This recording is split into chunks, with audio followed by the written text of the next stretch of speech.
All right, you guys, episode number 16. We are live. Welcome back to the Tight Splice Charters podcast. Captain Cody Davis with you guys as always. I appreciate each and every one of you tuning in, either whether it's to the podcast here or just any of you that subscribe and hang out for fishing content. I appreciate each and every one of you. Just decided to kind of hop on tonight and just catch you guys up on everything that's going on for the most part. I think I'm going to try and get on here and do one of these podcasts. I'm going back and forth between every week or every 2 weeks. Try to get it more on like a consistent basis. I know I said originally I did not want to do that. I didn't want to be, on a schedule. But I think it's a good way for not only just to grow the channel as a whole, but also just to grow the podcast.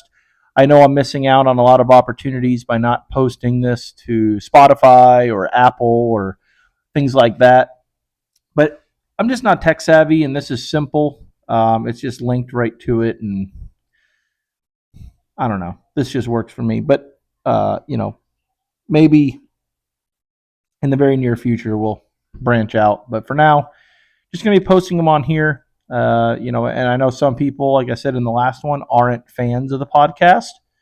I know a lot. I made the joke last time, I believe, and maybe in the last two. It's like I get 857 views on every podcast. Then I'll post a video in between two podcasts, and it'll get 3,000 views in 4 days.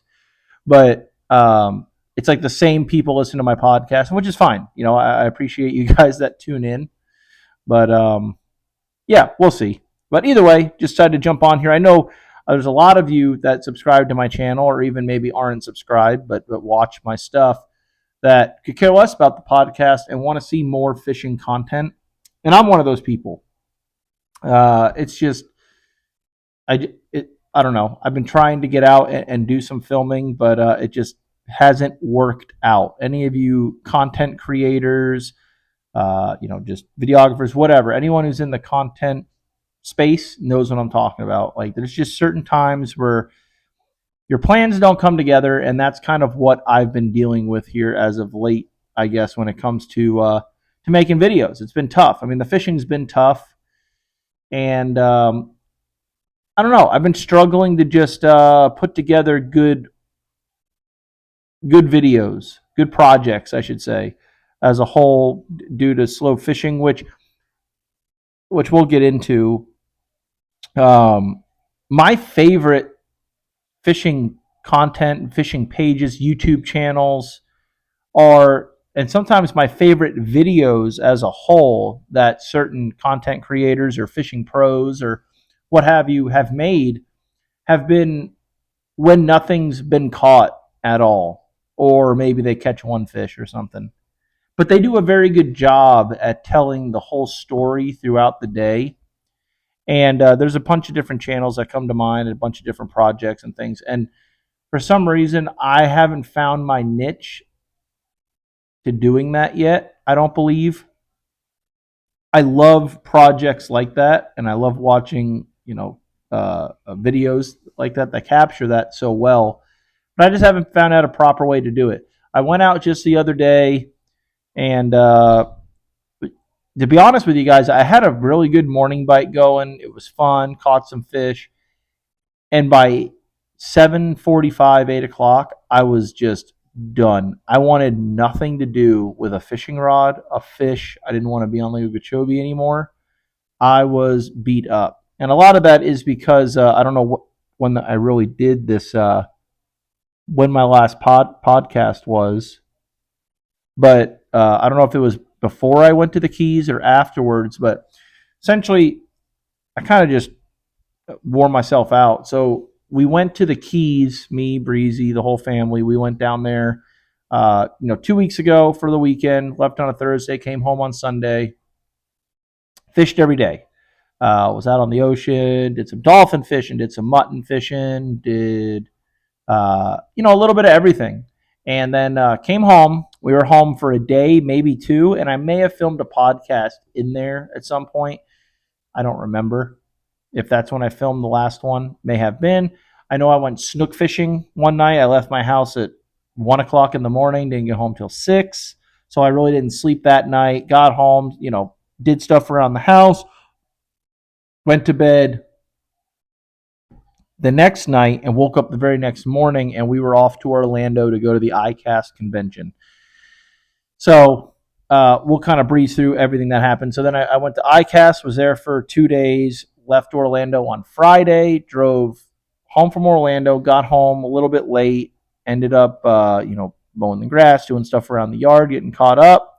We went to bed, woke up early the next morning, drove down to Deerfield Beach to my parents' house. We had a family function to go to on Sunday, hung out Saturday for just, an hour or two, went and hopped on my best friend's boat, went offshore, fished all day till dark, got home, dead tired, went to sleep, woke up at 4:30 in the morning, got on my brother's boat, or actually, I'm sorry, my sister's going to kill me. It's actually my sister's new purchased boat that my brother hijacked because it was my sister's son's, my nephew's birthday that day, birthday party. That was a family function we had to go to. So she was running ragged, trying to get her house set up for that. So my brother took it upon himself to steal my sister's 6-day-old boat and take me and Breezy offshore fishing. And we and Breezy and my brother went out and just put the smack down on some really big mutton snappers and some black groupers. Awesome time. We caught fish with my buddy Connor the day before too, and just had, then followed that up with going home, showering, going to my sister's house, just drinking, hanging out in the pool for my nephew's birthday, and then getting in the car, driving all the way to Belglade, back home, getting the boat ready, and going out on Lake Okeechobee the next morning. And I think that whole week and a half caught up to me while on the water. I laid the boat down on my shad spawn spot. Like, as I laid the boat down, the fish are backflipping out of the water on shad. Couldn't ask for anything more. And when my line jumped the first time and I went to set the hook, my body just didn't work. Like, I felt like I had been hit by a truck. And to be honest with you guys, I caught like 9 or 10 fish in probably 8 minutes, and a couple of good ones. Cool. I mean, just awesome eats. Got good clips of it on camera, and I said, "All right, I want to go look for some real big fish now." And I went to an area that I knew had some good fish in it over the weekend because there was 2 tournaments over the weekend, and guys caught them good. Actually, there was like 4 tournaments or something, and the bite was very good. So I went to my secondary area, picked up a jig, and it was everything I could do to make a flip with a jig. And it literally didn't have a bite, and I only fished for probably 15, 20 minutes. I don't know. And I just said, I'm going in. And the thing that sucked about that was it's been terribly, terribly hot, humid, disgusting down here in South Florida. And that particular morning, being Monday morning, it was hot, but it was overcast. We had a lot of rain the night before, So there was like that coolness to the air. It was probably the best fishing day we're going to have in quite a while, or for a while, and I just didn't have it in me. And you hear it all the time with guides. Oh, I just don't like fishing anymore. I have to do it for work. I don't enjoy it. That's not me. I enjoy it. I want to go. Hence why I got out of bed at 5 a.m. to get out there the next morning. But I just physically didn't have it in me to do it. And I remember I called Breezy and she was dropping Lake off at school. I said, "Do you feel like you?" Before I came, she said, "Yes, I felt like I fell off of a roof." And, you know, I, there was just a bunch of factors with it. The keys the weekend before, and then iCast standing in a convention center for 9, 10 hours a day on concrete, and my dumbass brought nothing but flip flops. You're on concrete floors, walking with a backpack. I'm dragging this little wagon deal for Lake. We ended up bringing him. We weren't going to. We did. He wants to be out. We're carrying him, 60% of the time because he's walking now. So you put him down, and the first thing he does is he just runs into traffic, not necessarily literally traffic, people walking traffic, um, grabbing rods off of racks, grabbing reels, grabbing things with hooks. He's just, he wants to be into everything. So he didn't want to really be in the cart the whole time. So we're holding him. He's 35 pounds. I don't know how much he weighs. I feel like he weighs 100 pounds. For 2 days of that, and then going saltwater fishing for 2 days, and not only saltwater fishing, but doing very well. Pulling on, we caught a lot of really big muttons. Pulled on a bunch of sharks as bycatch by act. You drop in big baits at the bottom for these groupers and whatnot. You're going to hook sharks, trying to break them off. We were anchoring, so I had to, you know, reset the anchor probably over the course of 2 days, 8, 10 times. Which, let's face it, anymore, that's my anchor. With shallow water anchors on the back of our boats, Raptors or power poles, it's the click of a button. I grew up on the coast. I grew up saltwater fishing. I grew up doing that every day. But when you don't do something for a long time and you go do it, I mean, that's what it was. I mean, my hands from leadering those big muttons, just from holding them for pictures, are still cut up. I mean, it was funny. You just don't do something, and at least we're in the Keys all the time. We're in the Keys every weekend this time of year for the most part. We catch a bunch of fish and saltwater fish, but I don't know. I think it was everything leading up to that particular day. I didn't have it in me. I don't want to sound like I'm whining, but I went in and I worked the last 2 days. I feel a little bit better today. Yesterday I was working and I was pretty rough, but had great customers the last 2 days. Awesome people. We caught a bunch of fish, um, and caught some fish today in some new areas. But that's why I just haven't put out any fishing content. I want to. I thought Monday was going to be the day. And here's the thing: I was going to go tomorrow. Off tomorrow. I was going to get out there and go film. And I mean, I had the boat still hooked up. But you know what? I'm going to wake up, sleep in, have breakfast with Breezy and Lake, send him to school. And me and Breezy got some stuff we're going to go do, possibly, if once she gets done with work. And going to clean the garage and just hang out because I just need a day to sleep in, relax a little bit. And we're actually leaving on Saturday to go down to the Keys for like 10 days. We're going to go down there for mini lobster season. I hate it. I hate it. I can't, it's literally hell on earth. I can't stand mini season. I could care less about catching a damn lobster. I can care less. I love eating them. I hate everything about it. I hate the crowd. I hate all the idiots in the boats. I hate the people getting run over. But Breezy and her sister and her whole family, that is like their thing. That is their Christmas. So it's a 2 day deal. It's a Wednesday and Thursday, I believe, but they've been doing it since she was born. We go down for like 10 days. So we'll be down there. We'll obviously won't be lobstering the whole time. It'll just be 2 days of that. So we'll be doing some dolphin fishing, some mutton fishing. So I'm definitely going to bring the camera gear. Maybe I'll make a video or 2 or 3 of doing some saltwater fishing, hopefully. And I don't know. Maybe I'll video the mini season as well. Maybe some of you guys want to see that. I don't know. It's a perfect time for me to make a video because I do nothing but drive the boat. So you can look forward to that. But yeah. So I guess we'll just kind of go over kind of how iCast went. Everyone's been asking me. I had a lot of you that watch my stuff. A lot of customers messaging me. How was iCast? Anything cool? Anything new coming out? And this time, I can actually say there was. I shouldn't say there was anything particularly new. It was just a lot of companies enhanced and bettered their already good products, if you had to ask me. I mean, a lot of you guys know I fish with a lot of ARC stuff, a lot of it. And they came out with a new reel, or actually, they came out with 3 new reels. That's actually who I went to iCast was with ARC. A lot of you know Breezy's been running their social media account for really since they had one. So we go there and she gets content. And when it comes down to it, this is, I think I might have said this in the last one. I have no business being at iCast, and I've been going to iCast now for 11 years, 10 years, something like that, which is crazy to even say. But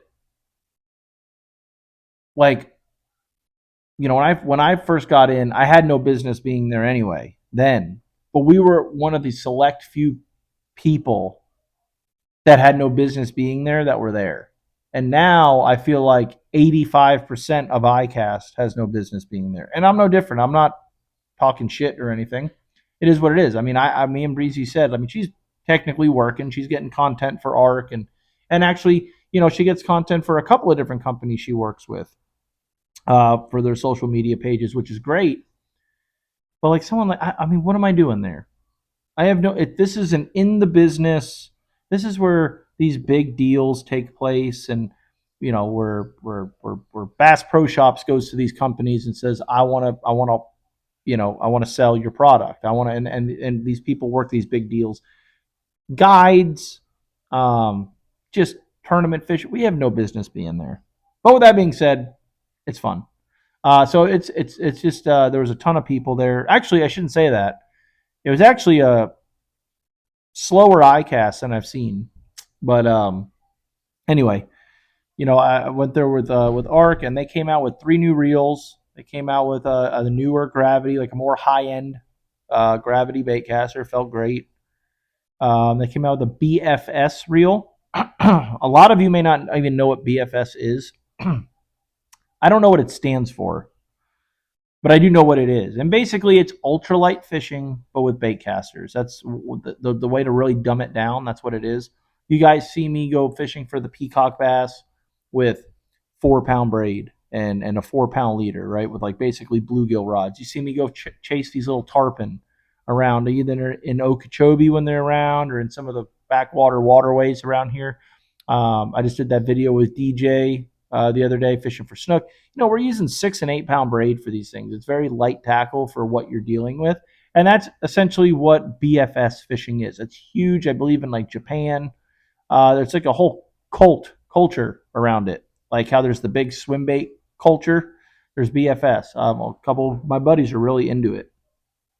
Not really for me. I'd rather just use a spinning reel, but a lot of these guys love it. So they came out with a reel for that and a couple of lines of rods for that. They came out with a spinning reel. The spinning reel feels great. It's very affordable. I think it's going to be like $129. Feels solid. It's got a silky smooth drag and a loud drag clicker, which I really like, especially for saltwater or even just running shiner trips. We don't use a lot of spinning reels here on Okeechobee, but one thing I do use it for is if you guys book me and you're unfamiliar or uncomfortable fishing with bait casters, I have spinning reels. But when I live bait fish with shiners, I primarily use a spinning reel. And it's because you might scoop a shiner out of the well and he might be this long, and then your next one might be this long. And that spinning reel allows you to be able to throw a lighter bait a long way and still use throw a big bait. But a lot of times, if I have 2 or 3 anglers in the boat at a time and they're all fighting fish at a time, which does happen, I like to hear if I hear a fish really pull and drag on one of the reels, so I can watch. There's a lot going on, so they feel solid. I forget when they said those will be out, but they came out with that. They upgraded a lot of their rods. A lot of you probably one of the most popular rods out there on Okeechobee right now is the ARC Invoker Pro. And basically what they did is they took the guides off of those rods and they replaced them with Fuji SICs, and high quality guides. The price is going to remain the same, which is awesome. And the rod became like, I'm going to butcher it, but I think like 15% lighter, which doesn't sound like a lot, but I didn't even know that they did that. And when I got to the show, I picked one up and I said, man, this feels lighter. And I looked at it thinking maybe it was like the jerk bait rod or something, but it wasn't. It was a 7.2 medium heavy. So then I picked up the excuse me. That's not a brand of a line of a rod.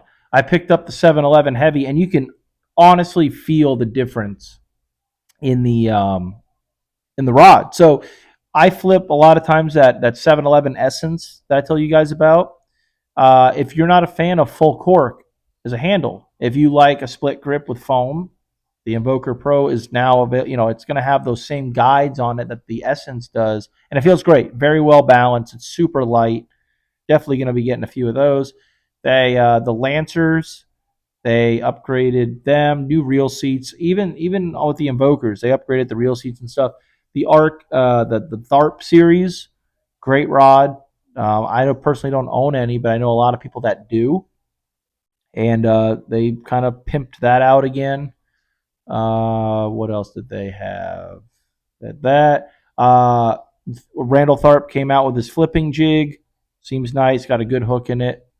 It's not a really big profile jig. I mean, they'd obviously eat it down here in South Florida, but it's a very well-rounded jig, something you could flip all over the country. Super neat. And then Wes Logan came out with his signature swim jig with Arc, and it's super cool. So when Arc swim jig came out originally, I like it and I do throw it, but it's got a very long shanked hook in it. And Wes Logan, very good, awesome guy, and I'm a big fan of his. I get to talk to him all the time, and he's just a super good dude and an awesome fisherman. And he came out with his own signature series swim jig with Arc. The colors he came up with are badass. He's a very big color guy. I noticed talking to him this show, and a lot of what he says makes a lot of sense. And he basically used the same style hook they used originally, but he shortened the shank on it and maybe went up one size on the gauge of the hook. Really nice. Really, really cool. I like a smaller, bulkier profile with anything I throw. And I really like the looks of that jig. So you guys should check that out. It has some awesome colors in it. So that's awesome. What else did I see at the show? I know Z-Man came out with it's. I don't know if it's going to be more expensive than the Jackhammer. I don't think so. I think it's going to be like the step below the Jackhammer chatterbait. Feels really nice, looks really good. Hardware's awesome in it. Really cool colors with that. That look, some really cool stuff there. Trying to think what else just off the top of my head that I saw. Rapala came out with some really neat stuff. They came out with, I believe, I don't know if it was totally a new jerk bait. It may have been, it may not have been, but some really cool colors.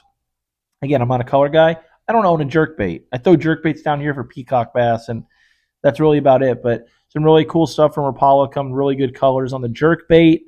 They came out with the soft plastic line. A lot of you probably saw that. Jacob Wheeler designed. I think it's called like Crush City.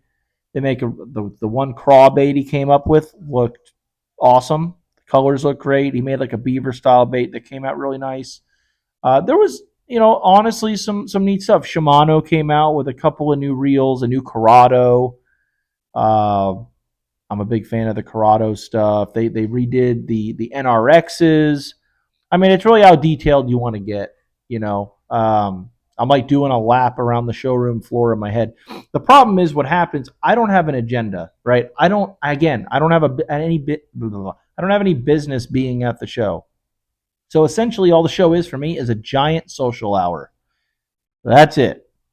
Um, you try to see everything and you just can't. And then you run into someone who maybe I see all the time, or maybe it's someone I see twice a year, or maybe it's someone I only see at iCast every once a year.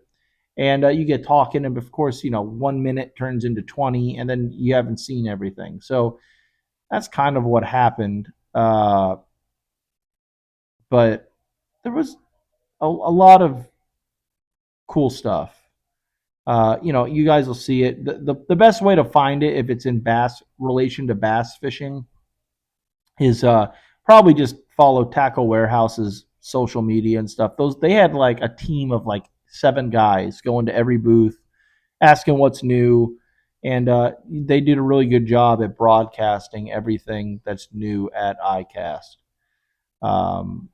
I spent a lot of time at the ARC booth, so I really got to put up a lot of my hands on a lot of stuff there. One thing that's pretty cool, and it's in the garage. Something else that I'll do probably a little bit of a video on here in the near future. The guys over at Aquatic Nutrition, I should say guys and gals, sure all get mad at me. I've been working with those guys for. So they were the first. I might have said it in the last podcast. I don't even remember if I talked about it, but they were the first ones that got me into iCast. and doing a lot of saltwater work with them. And any of you that didn't listen to the last one, if I said it on the last one, I don't remember if I did. Um, we were doing all kinds of crazy shark fishing. We were standing on ladders in the Indian River, chumming these sharks up to our ladders and on flats and sight fishing them and stuff using their products. And essentially, what they made was a dry chum. It was dry storage. It was sealed. It didn't smell. Didn't have to be frozen. Anything. And you essentially mixed it in your boat. It was no mess. And it chummed. It slicked for hours. It was awesome. It's great stuff, and they're even better people. And they came out with basically using that technology, infusing soft plastic baits with their stuff, and it's kind of like along the lines of like a gulp, but it's a better made product. It's tougher, it's stronger, and it's geared towards saltwater. But I went by their booth and talked to them for a while.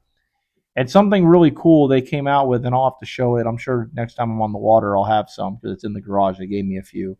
They came out with like it's almost like a spunk shad. A lot of you know what a spunk shad is. Missile and Hog Farmer are making them. And it's essentially just a straight tail trailer used for chatterbaits. It's a big thing. You can use it on like a scrounger head. A lot of people are using it like a fluke style bait. Some people are flipping it like a Senko. You Carolina rig it. It's kind of a do nothing bait, but it looks awesome on the backside of a vibrating jig. And something we all do is we super glue our bait on there, right? Uh, that's just what you do. But it still will tend to rip. This stuff, the material that the baits are made out of is something unlike I've ever felt before. It's almost like I don't know how to explain it. I'll have to show it to you, but it's got a crazy scent in it, and you can't rip it. Like you could grab it with two pairs of pliers and pull as hard as you can, and nothing happens to it, but yet it's still got a free swimming action. Really neat. So I'm going to experiment with that a little bit. But that's the cool thing about iCast. You just walk around and you just see like stuff like that. I mean, little things that don't get any airtime on any tackle websites or anything, and some of the stuff's cool. There was all kinds of stuff there this year. I actually really did see a lot of stuff that kind of caught my eye. I just can't uh, think of it right now on cue, but talked to a lot of great people. Um, like I said, Wes Logan, he's one of the up and coming big names in the sport, I believe. The guy's the nicest dude out there, and he's a great fisherman. Talked to him a lot about swim jig fishing. He wants to come down here and catch him on a swim jig on Okeechobee. He wants to catch him on a flipping a jig. And the biggest thing I got asked down at the show, honestly, was still like, what the hell happened on Okeechobee for that big Rollins tournament? Like everybody in bass fishing saw that. And I'm talking to Elite Series pros, so like Cobb wanted to know, Wes Logan, Lee Livesey, because it sucked when they were here, right? I mean, they got one in the river, and then they leave, and all hell breaks loose, and that was funny talking to them about that, and trying to tell them, you guys need to get with your tournament directors, and if you guys are going to come back to Okeechobee, you need to come in March or April and May. It's hot. I get it. I know why you guys start your season down here, but the hell with it, because it's just more fun, and it helps the lake out more, right? Because all the tournaments start here in like February, and we're already bussing in February, right? I mean, the economy's booming, the local economy, I should say. All the tackle shops are doing well. The guides are fishing. The restaurants are full. But April and May is when it kind of starts to slow down, and that's the best fishing anyway. So it's going to boost the local economy with them being in, and it's going to showcase the best time to be on the lake. I don't know why they do that, but they do. But talking to those guys, it's always cool. To say that I don't think it's cool that I get to sit and talk to Lee Livesey for a while is a lie. I mean, I think it's awesome, and he's just a super, super, super normal, cool dude. What one thing, I don't care who it is,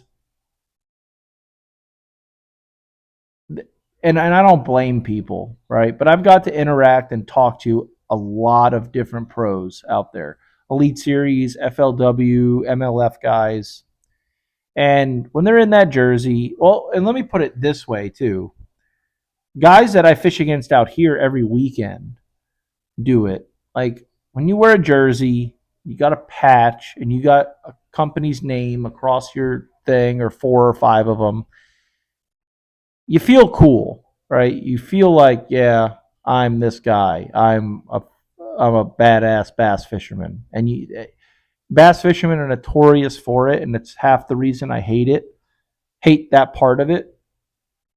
And then even the guys that are super nice, they still have that chip on their shoulder. Like, yeah, I'm an Elite Series pro. And there might be great guys and super nice, but they just can't help but like be a little arrogant, I guess. Not really even arrogant, but like, you know what I mean? Like they know they're good. Lee Livesey is not that guy. That guy is the most normal fishing pro, most respectful guy on tour. I mean, that guy's quickly becoming one of my, if not my favorite pro. Um, he's just a super good guy, beer drinking, normal, super cool dude to talk to. And I told him, point blank when we were hanging out, I said, your YouTube stuff's the best stuff out there. And going back to what I was talking about in the beginning, it's because it shows everything. It doesn't just show the fishing. It shows them getting back to the house, them bitching at each other about how bad that it sucked and not knowing what they're going to do and showing when they have an awful tournament. And I think the sport needs more of that. I think everything in life needs more of that anymore. Because it's the truth. It's what it comes down to. It's the truth, and that's what I want to do as a content creator is do a better job of capturing that. I just haven't found my niche and how I could do it well, and I want to be happy with how the product comes out at the end. But those guys, he travels with Logan Latuso and Caleb Summerall. They're if you guys don't follow Lee Livesey's YouTube channel, definitely do yourself a favor. It's awesome. They do an awesome job over there. Basically, if you guys watch Scott Martin's videos, it's I don't know. It's Scott Martin's channel, but with some real beer drinking, bass catching rednecks kind of deal. You know what I mean? And it's less censored. Let's put it that way. And that's not a knock on Scott Martin, Matt Airy, and Scott Canterbury. You can tell I watch Scott's channel. I think those guys are awesome. I like that channel. But Lee Livesey's channel is like that's my speed. Like that's what I want. And super cool. So definitely happy to shout them out. Definitely not that he needs it, but check that out. And yeah, just super cool dude. Talk to him. We were joking about his tournament on Okeechobee. And I don't know. That was about it. Left there. Had the weirdest experience ever at hotels in Orlando. Um, I hate Orlando. I absolutely hate it. And got a hotel, and you ever this place we got was a very nice and a very expensive place. And one of the benefits to spending a little more money for essentially a place to sleep, right? For a hotel, you guys can follow me on this, is that, man, like you can't believe you're paying this much for a hotel room that you're literally going into to sleep and wake up and go to a show the next day. But we got the 1 year old with us. There's little things, and we were planning on the Friday to wake up and go to breakfast at the hotel, and they had a little water park thingy. So we planned on maybe Friday morning we'll wake up, we'll take the baby to the water park and hang out for a while before you leave. So you know what? Just buy it. It's the only thing available. Just get it. We'll spend the money. It is what it is, right? And one of the benefits to doing that, even whether you know it or not, is when you go to check in, it's like there's no trash. When I mean trash, I'm not talking about cups and napkins. I'm talking about people.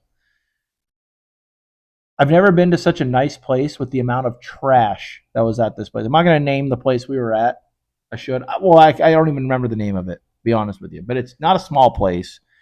Yeah, I've never been somewhere so nice with so much trash walking around. It was awful. I mean, I mean, something out of a movie. And it was the weirdest place. Like the walls connecting the rooms were rock solid. I mean, you'd hear, but the surrounding walls, the outer walls were paper thin. So you'd literally hear like our neighbors at one point. They came home. They had 3 kids next door, and you could hear them out in the courtyard or coming to the door talking. And as soon as they went in their room, you could not hear them anymore. And it wasn't that the parents told them to be quiet, because they were in the middle of a sentence when they went in that room and shut the door, and you couldn't hear anything. But you could hear girls fighting with their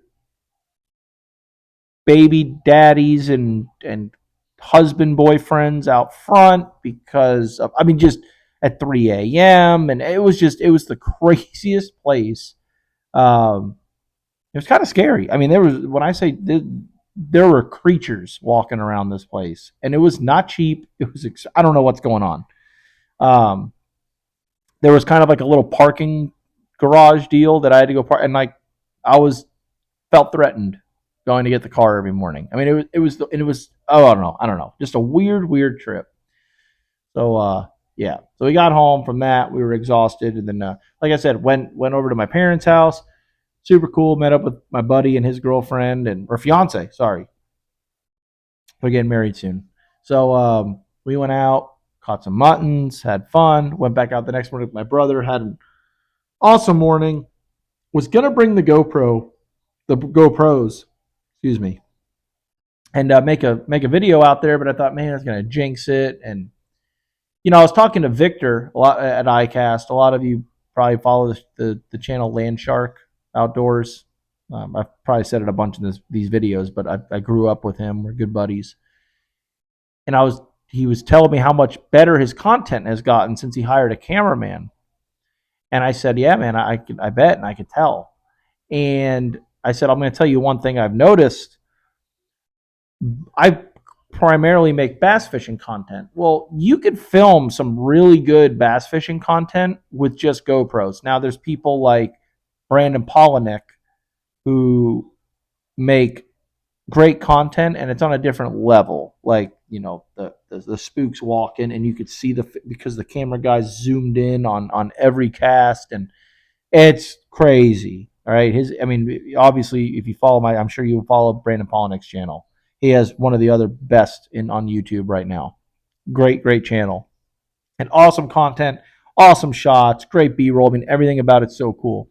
So you can, but not to that level. You want to get on that level, you do need a camera guy, but you could still get by with some really good content with just some GoPros, some still cameras with bass fishing, because it's very stationary. I've noticed, right? I mean, everything happens on the front deck of that boat for the most part. But anytime I'm in the Keys or offshore trying to film some kind of a saltwater offshore video for you guys, I've noticed that is almost impossible with GoPros. It's so hard. It comes out so shitty. And so as I was telling Victor, I'm like, I don't know how he's, a lot of you know his wife. They didn't get married yet. Fiance Brooke, she has a channel as well, so they kind of take turns filming each other, and that works. But then someone's missing out, what have you. He said it's so much easier now having someone film, and that was the thing. I just didn't feel like A, jinxing the bite, bringing the cameras, and B, just I didn't know the boat. Like I said, my sister just bought a little center console. My brother hijacked it to take us, and I didn't know the boat. I didn't know where I was going to set camera. I said, I'm just not going to deal with it. I just want to relax and enjoy some fishing. But we had a awesome time. We caught some big fish. Any of you that follow me on social media saw we caught some big muttons, so that was fun. And yeah, so got home, been working, and they caught them this weekend on the lake, guys. It took 28 pounds. There was a tournament out of the North End and a Bass Busters out of Clewiston. It took 28 pounds to win each.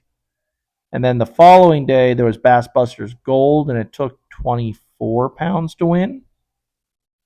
22 pounds was second. My buddy Richie won it on Saturday and got second on Tuesday or on Sunday. And this just goes down to it, guys. They're always biting someplace, somewhere on this place.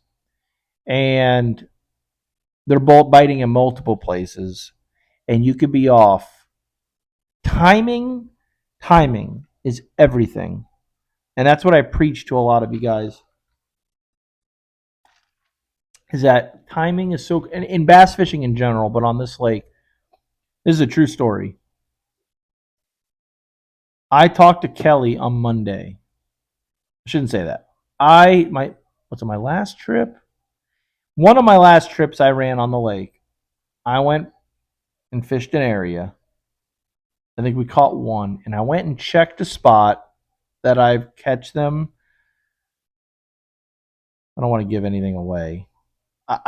But historically and routinely, this time of year, I'll catch fish in a particular spot, and I checked it, and things looked good, but I just didn't catch anything, so I left.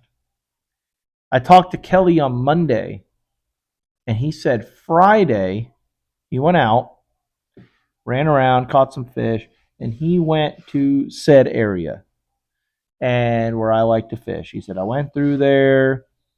He's like, I didn't even really fish it. I kind of half-ass fished it. Like I kind of put the trolling in the water. I made a few casts, doing this, doing that. Didn't see anything.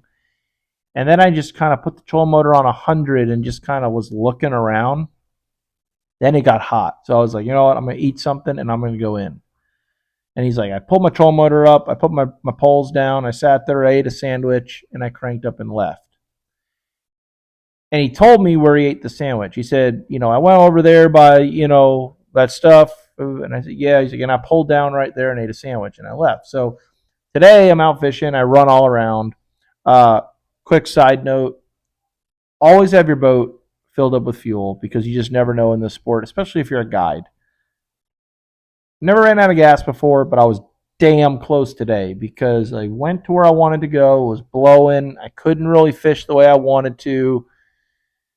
And I kind of had to scramble and made a long run with clients, a lot longer than I thought I was going to have to do.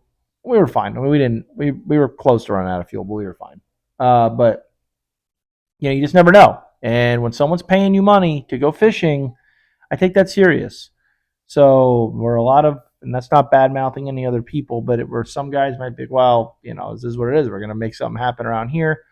I knew the wind direction of what was going on, where I probably needed to be to put that person, this father and son, in their best position to have a good day.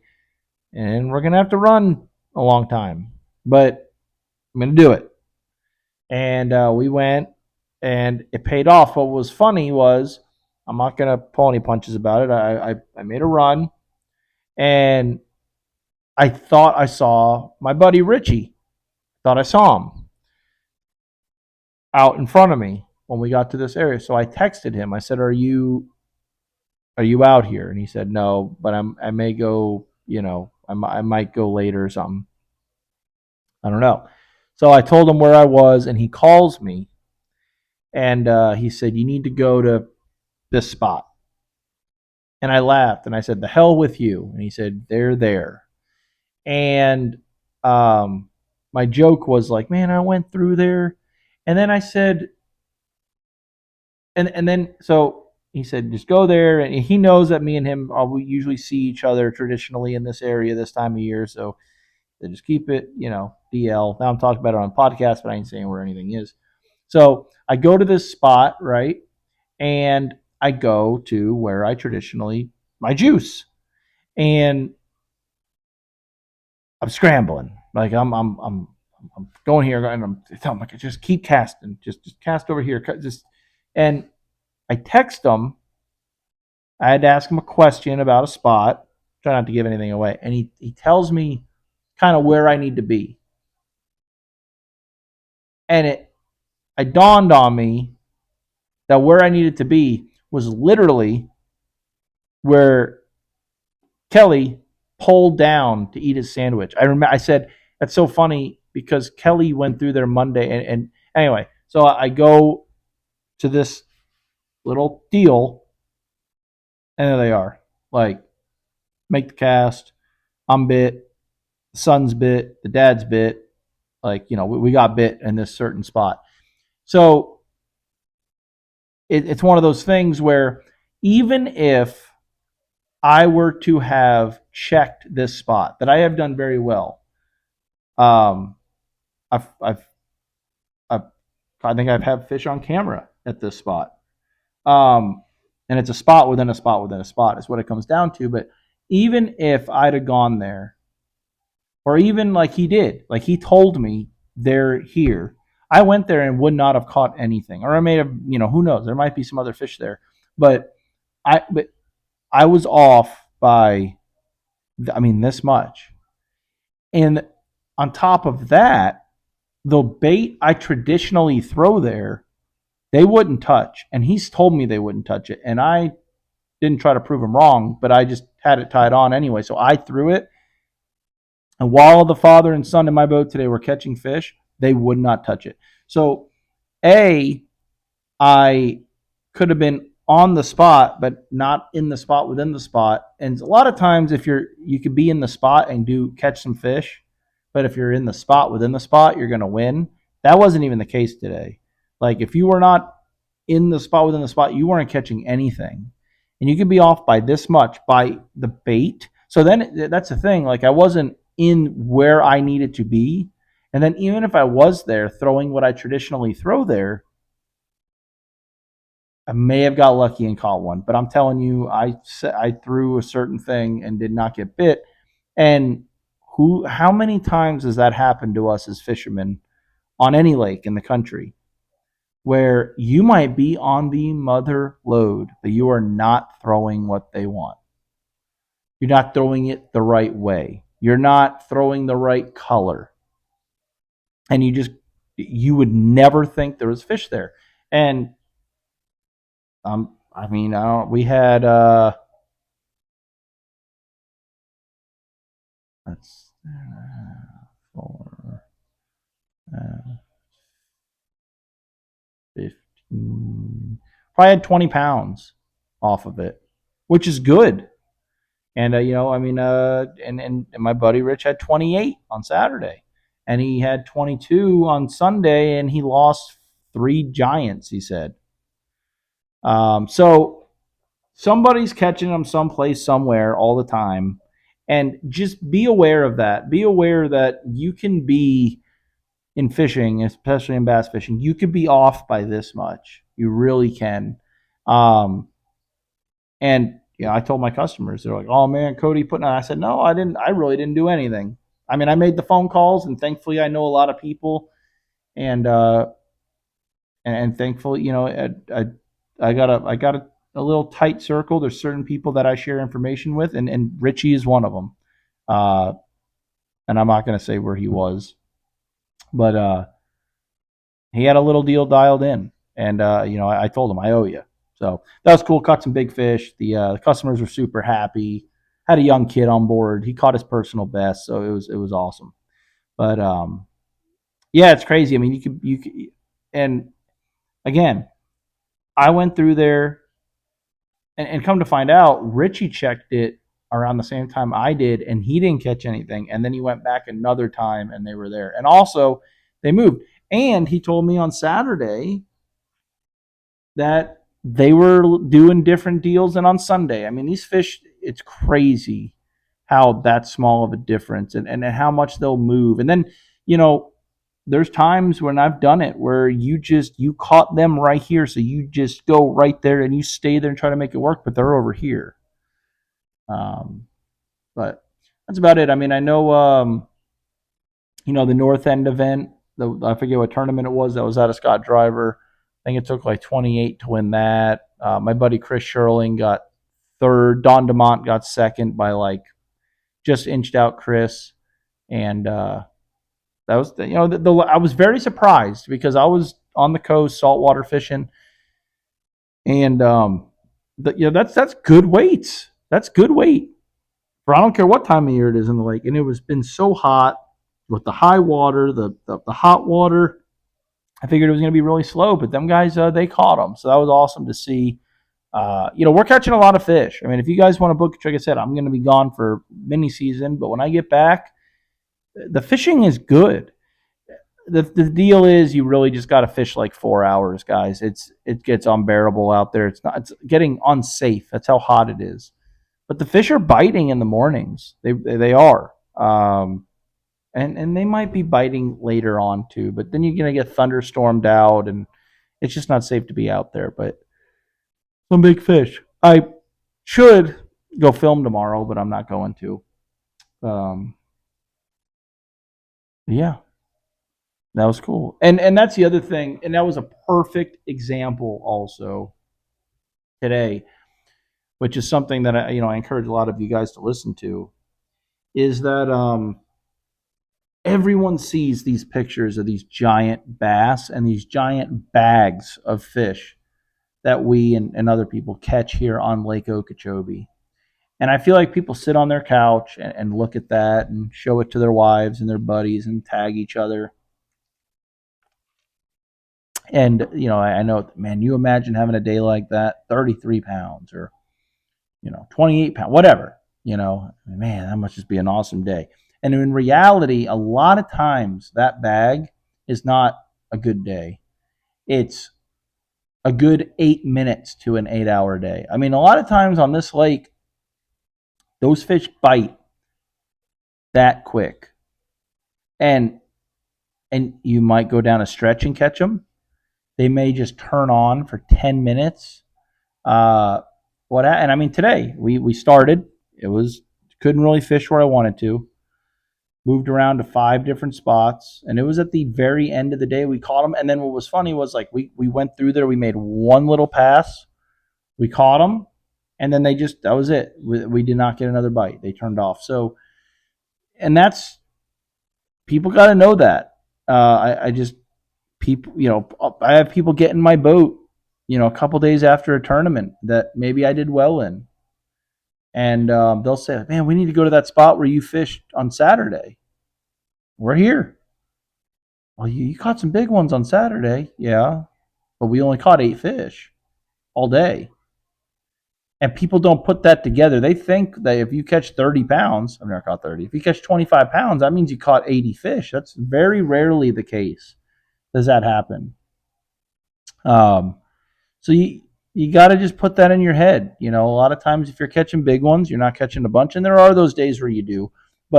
And then there's times where you don't get a bite. You don't have a bite at 11 o'clock, and then from 11:05 to 11:26, you catch 26 pounds, and you don't get a bite the rest of the day. And there's a lot of different variables that go into why that happens. But that a lot of times is that I remember one time I watched, I don't remember what tournament it was. I don't remember what it was in the winter. But I remember Kale and Brad coming to weigh in. The tournament was in Clewiston. They had a bag. They had like a 24-pound bag. And I remember the lake was fishing tough then. And I don't remember what tournament it was. But I just remember like Brad carrying the bag and like Kale being like out of breath coming up. And I remember they weighed one for big fish, and it was a big one. Could have been a Rollins. Kale or Brad, if you're watching this and you know which one I'm talking about, just leave it in the comments if you watch my stuff. And I remember like asking someone, "You got him?" And he was like, "Yeah, we survived or something." And he's like, "Dude, we did not have it was 3 o'clock. They were doing it 3, and at like 2:10, they did not have a fish. And I believe they ended up winning the tournament, if I'm not mistaken. I remember they didn't have a fish at like either it was 1:45 or 2 o'clock, and they ended up doing very, very well. And that's being able to mentally keep yourself in the game with not a fish in your live well, and then pull that off is crazy. But that's Okeechobee. I mean, that's bass fishing in general, but I feel like it happens more and more here on Okeechobee than anywhere. I mean, you guys saw that last Rollins me and Kelly fished. I mean, we were doing at 3:30, and at 2:48, we had 3 12-inch fish in the boat. Like I said, had to pinch them to make them 12 inches. That's all we had. And to be honest with you, I wasn't mentally in it. We were shot. I mean, we were so tired, and it was a slow day. But in the last 20 minutes of fishing, I caught an 889 and a 4. So take those 3 12-inchers out and replace them with 4-pounders. Well, we just caught a good bag now. I mean, we really, if we only had 12 pounds then, but I catch a 9 and a 4. Well, now we're rolling. So that's just how quick it can happen on this lake, and that's how often it does happen. And I've had customers telling me, like, that's a problem with this time of year. You could start out in the morning and they're biting, so they're biting pretty good because the water's not boiling yet. And it goes from, like, they're biting, you hear them blowing up, they're jumping out of the water, they're eating shad, they're doing this, doing that, to just dead. And then now it's a grind. Well, if it was a grind from the beginning, you might hang in there, like you're trying to find that bite. But when you come from a good bite and then it dies, people are like, "Oh, what happened? It's over. It's dead." And it is. But you got to keep in it, keep that rod in your hand, and you could run across another school of fish, or you might just catch 2, but they might be over 6 pounds. They might be big ones. So, pretty neat.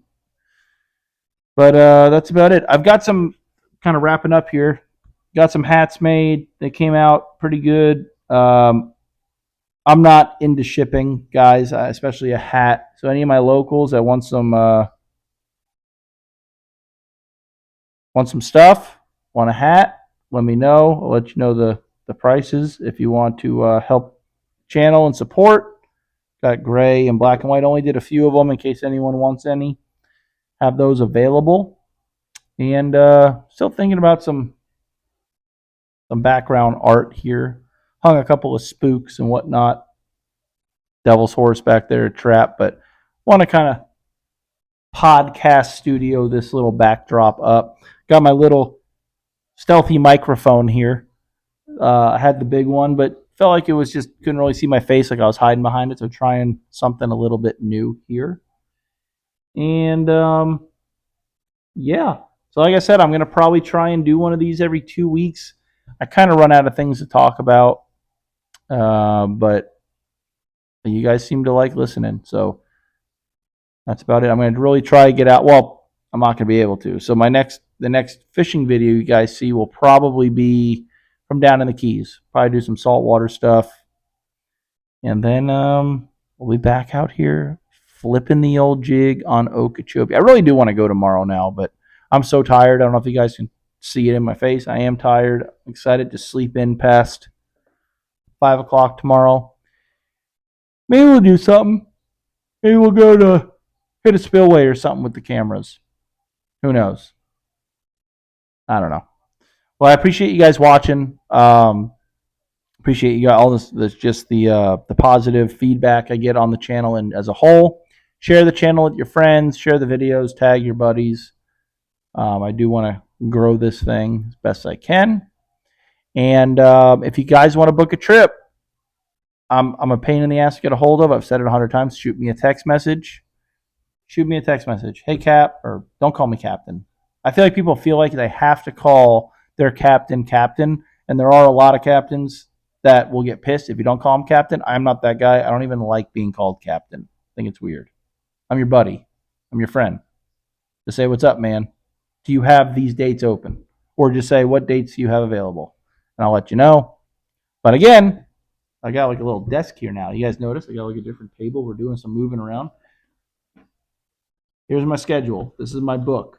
If I am not sitting at this seat right here, I am not going to open your text message. I'm not going to reply to you because I don't keep this book on me. And I keep it written here. I don't put it in my phone because then I'm going to get sidetracked. I put it right here. So bear with me. I'll let you know. But texting works best for me. So let me know if you guys want to book a trip. Get your deposits in for the fall or the winter. A lot of people that come down, let me know. We can get that taken care of and get you in the book. I think it's going to be a good, I don't know. It's going to fish good this winter. I just think it's going to fish very small, even smaller than it has been. I know a few spots that are going to do very well. It's going to be very good, but it's going to fish small. But if you're just down here for a guide trip, what the hell do you care? Not a tournament. We're gonna hopefully be out there during the week.